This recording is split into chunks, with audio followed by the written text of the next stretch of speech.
Agenda kita hari ini kita akan belajar tentang 4 jenis. Yang pertama tipe penulisan, pola pikir, tulisan ilmiah dan non ilmiah, terus jenis-jenis. Terus yang ada 6 ternyata. Yang kelima direktori, membahas direktur artikel ilmiah, teknik menulis. Nah, sekarang pikirkan RAFT, role atau peran, audience, format, topik.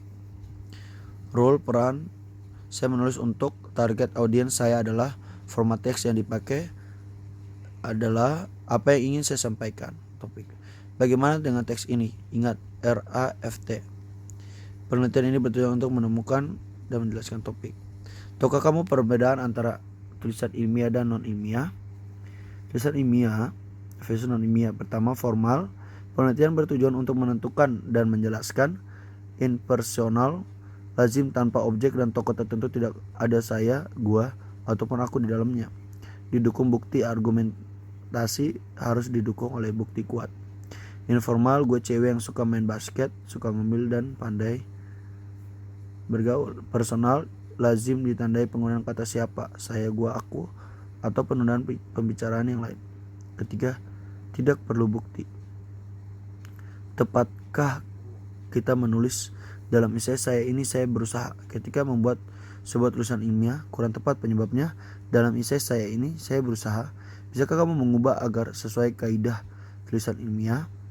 Cara mengubahnya, essay ini berusaha. Pertahankan gaya penulisan impersonal. Bagaimana dengan kalimat tanya, retorik? Bagaimana mungkin ini terjadi? Apakah tulisan bergaya ilmiah saat kita menggunakannya? Idealnya formulasi ulang kata. Salah satu alasan ini bisa terjadi agar kita bernuansa ilmiah. Karya tulis ilmiah versus non ilmiah. Yang pertama pembaca, isi, struktur, pola, tata bahasa, beragam dan keenam beragam. Yang pertama pembaca, akametasi atau pembelajaran. Ini yang aku baca yang ilmiah dulu. Pemikiran serius hasil riset, kalimat kompleks, tunggal, baku, bahasa ilmiah teknis. Pembaca keluarga teman umum, isi dialog menghibur, struktur kalimat sederhana bebas. 4 pola beragam, tata bahasa tidak baku dan tidak farse. 6 format pendek, idiom, prokem, slack. Ini ada contoh-contohnya teman-teman.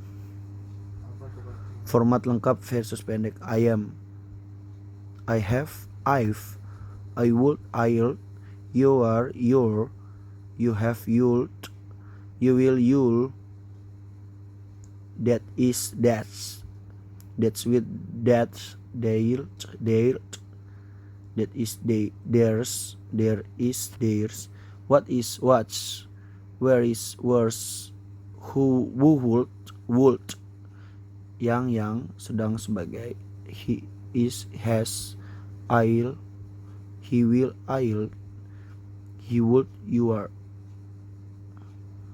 Jenis-jenis laporan, waduh ada banyak. Artikel ilmiah,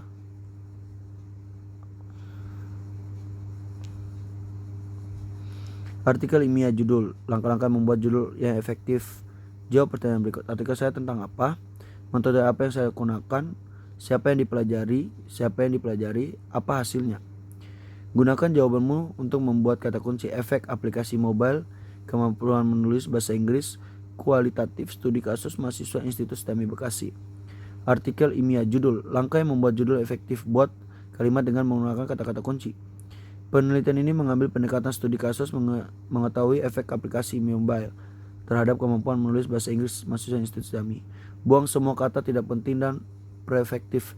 Penelitian ini mengambil pendekatan studi kasus efek aplikasi mobile terhadap kemampuan menulis Inggris mahasiswa STEMI Bekasi.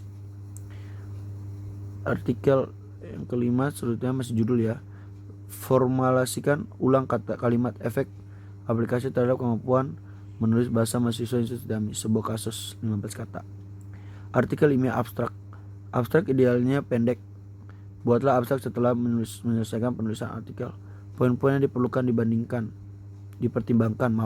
Pertama, topik atau masalah. Yang kedua, tujuan. Yang ketiga, metodologi atau metode. Yang kelima, simpulan, sarana dan rekomendasi. Artikel abstrak. topik atau masalah, tujuan, metodologi atau metode, temuan, simpulan atau sarana yang rekomendasi. Ini ada artikel ilmiah. Ada banyak ya, ada berapa nih? 1, 2, 3, 4, 5, 6, 7, 8, 9, 10. Ada 10, kalian boleh baca sendiri. Oke, itu aja dari saya. Thank you for watching. God bless you.